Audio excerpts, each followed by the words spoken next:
Kind van God, voor die verder scroll, ek wil gou hierdie met jou deel. Dankie dat jy tyd spandeer op hierdie video. Man, ek het vandag vir jou 'n waarheid, 'n truth bomb, soos hulle sê, wat ek op jou wil drop. Okay. So, jy weet daar's 'n vers in die Bybel wat sê dat dit wat ons spreek, ons het die mag in die tong om te spreek lewe of dood. Dis in Spreuke. So, daar's 'n ding in die wêreld wat jy seker nog gehoor het wat mense sê, ja, as jy negatief is, dan gaan negatiewe dinge jou aanval. En as jy positief is, dan gaan positiewe dinge jou volg. Dis goedheid en guns van God. Okay, so, hier is die ding wat ek vandag vir jou wil lees. En ek het, om eerlik met jou te wees, ek het altyd net gedink, weet jy wat, daai ding van negativiteit en positiwiteit, dis baie wêrelds vir my. Jy weet, it's very pagan. I don't want to do pagan. Ek glo in God die Vader, die Seun en die Heilige Gees. Maar vanmôre toe kry ek hierdie vers, en dis Job 3 vers 25, wat sê, dit wat ek vrees, kom oor my, en dit waarvoor ek bang is, kom my toe. En wat dit beteken is, as jy vrees, dat jy te min geld gaan hê, then it's gonna happen. So as jy, want hoekom is dit so? Want onthou, as jy sien, okay, hier's maandeinde, ek het net soveel, maar my uitgawes is soveel. Ag, ek gaan dit nie maak nie. Iemand vra vir hoe gaan dit? Nee, ek weet nie. Ek weet nie hoe gaan ek dit maak nie. Ek het nie genoeg salaris nie. Wat doen jy? Nommer 1, wat doen jy? Jy vertrou jou salaris om jou te sorg. Jy vertrou nie die Here nie.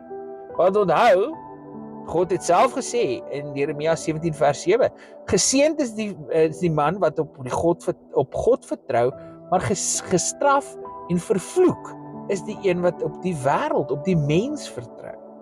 So jy moet die Here jou vertroue maak. Dit maak nie saak of jy R5 salaris kry en jou uitgawes is R500. Vertrou die Here. Hy gaan jou deurhelp. Maar jy moet hom vertrou. Jy sien, om terug te kom na hierdie ding van dit wat oor jou kom, gaan oor jou, dit waarvoor jy vrees, gaan oor jou kom, wat in die boek van Job staan, is presies wat dit sê, en dis die waarheid, want as jy, hoekom is dit so, want daai bose gedagte kom in, en die vuurpyl word teen jou geloods, en dit kom in jou verstand, en jy dink, ek gaan dit nie maak nie, gaan dit nie maak nie, daarna gaan daai ding, en hy gaan sit in jou hart, en hy raak 'n waarheid in jou lewe, en dis waar dit nou die probleem inkom. Dit raak vir jou 'n waarheid in jou lewe. Dit maak nie saak of jy R5, 50, 500, 5000 of 58000 rand 'n maand kry nie. Jy gaan dit nie maak nie. Want dit is wat jy gespreek het. So nou voor jy dink, bloed nou wat nou? Weet jy wat?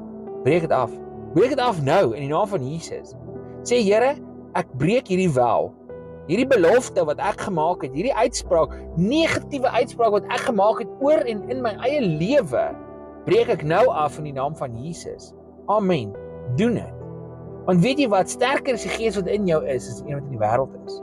En jy is tot alles in staat deur die krag van Christus Jesus. So vat dit vandag, kind van God. Maak dit joune. En as daai vrees kom, daai vrees daar aan die kant kom en sê vir hom, nee dankie. Nee dankie. Jy moet vir hom sê soos Jesus gesê het in die woestyn, get behind me, Satan. Klim agter my in. Want so sê Jesus vir ons in Lukas 10:19, ons het die volle mag en krag en autoriteit om die slang en die skorpioen te vertrap en te verbrysel. Nie op te tel en vertroetel soos 'n toypom nie. Nee. Te vertrap en te verbrysel. So wanneer hy kom met sy slings uit, breek dit af in die naam van Jesus. Doen dit nou. Dis my gebed vir jou vandag. Here, ek vra dat U hierdie persoon wat hierdie video kyk vandag sal bless. Daai dinge oor hulle lewens afbreek. Negatiewe uitsprake van hulle self, oor hulle self of deur iemand in hulle lewens. Amen. So, ek los jou met dit.